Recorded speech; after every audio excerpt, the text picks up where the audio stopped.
Hello and welcome to another edition of the Bastard Review. This time around I'm looking at ECW's November to Remember 99. This event took place November 7th, 1999 in the Flickinger Center in Buffalo, New York. We start off the night with Joey Styles and Cyrus in the ring, but they're first interrupted by Joel Gertner and then Taz. He proceeds to threaten Joey and Joel and then cuts a promo about facing Rob Van Dam later on in the night.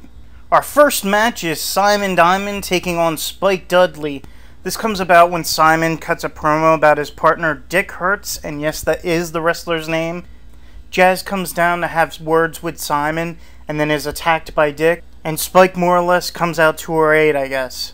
The match is pretty bland. There's really nothing that stands out and makes it anything more than average at best. To my knowledge, there's no reason why Spike would come out to Jazz's aid, and if there is, Joey hasn't told us. A pretty ho-hum way to start the show. I'm giving this a 5 out of 10.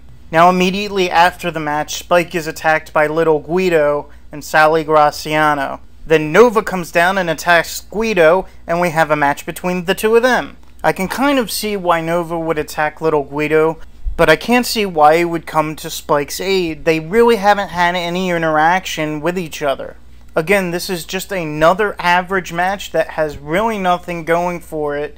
There's no stipulation, there's very little reason why they should be facing off, and there's really nothing in the match that has a wow factor for me. There's some interest when Nova's tag team partner Chris Chetty returns, and then they get attacked by Danny Doring and Roadkill, but it's just too much at the very beginning of this show, and it feels like something that should be on the hardcore television. Post-match, Joey tries to stress that these are unscheduled matches, but I'm not buying it. I'm giving this match a 5 out of 10. After that, we have Tajiri taking on Super Crazy and Jerry Lynn in a three-way dance. This was a pretty good match. I'd say my only gripe is that at one point they fought out into the audience only for one spot and then they came back into the ring. I thought it was very unnecessary. I didn't think it needed to be included. They should have just stuck to the ring and made it that much more of a memorable match. I also wish it were for a #1 contendership to the television title, but I can overlook that and it didn't make me enjoy the match any less. I'm going to give this a 7 out of 10. After that, the Baldies take on New Jack, Balls Mahoney, and Ian Rotten in a 4-on-3 handicap match. Now, the Baldies are made up of Tony DeVito, Angel, Vito LoGrasso, and PN News. And they get the name because they're all bald. Unfortunately, none of them are really good wrestlers, and this match just proves it. It was nothing more than a hardcore weapons match, very boring, very generic. It seems like the match was built around New Jack's high spot and nothing more. Not entertaining in the least, and this is where ECW gets its backyard crap wrestling stigma from. I'm giving this a 3 out of 10. Up next, Chris Candido takes on Sabu in a very long match. I think this match was maybe 15 to 20 minutes. I was really impressed they gave it that amount of time.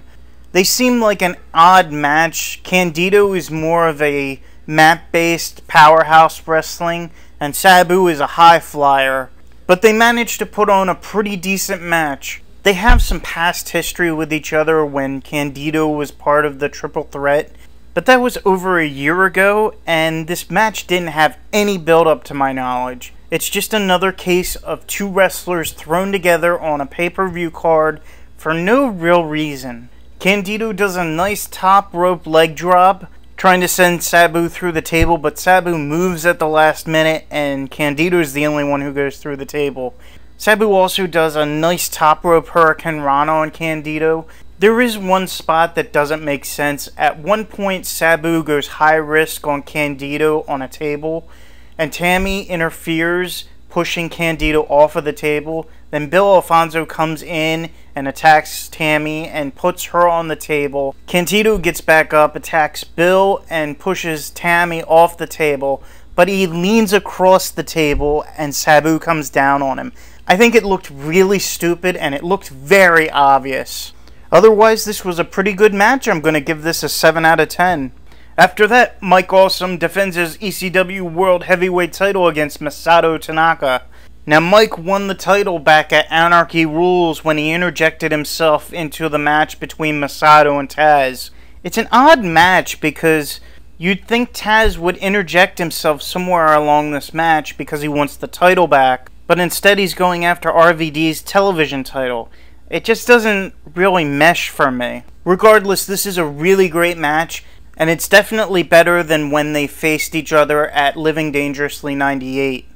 Some memorable spots include Masato giving Mike a tornado DDT onto a chair, Mike giving Masato a sit-down powerbomb onto a chair, Mike giving Masato another sit-down powerbomb from the mat to an outside table, and damn, that looked so painful. Mike also sends Masato through another table with a superplex, and then does a Thunderfire powerbomb to pick up the win. There were so many impressive spots, and the only thing that I had a problem with is that it didn't really flow. There was no back and forth action. It didn't start off slow and then build up into a cover after cover and get the crowd really behind them.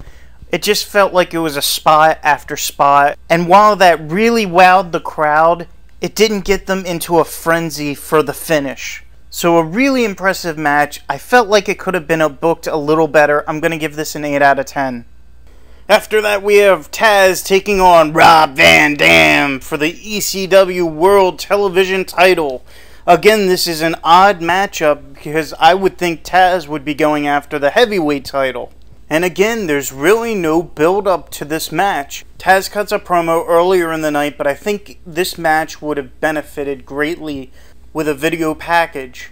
On its own, it's a really good match. Taz hits an Alabama slam when RVD goes for a tip-up, and then Taz gives RVD a really nice release tiger suplex. Taz also hits a really nice cradle suplex into a table, and RVD's 5-star frog splash is always beautiful to watch. He lands so hard that he bounces off of Taz and flies another couple feet away. It looks so vicious.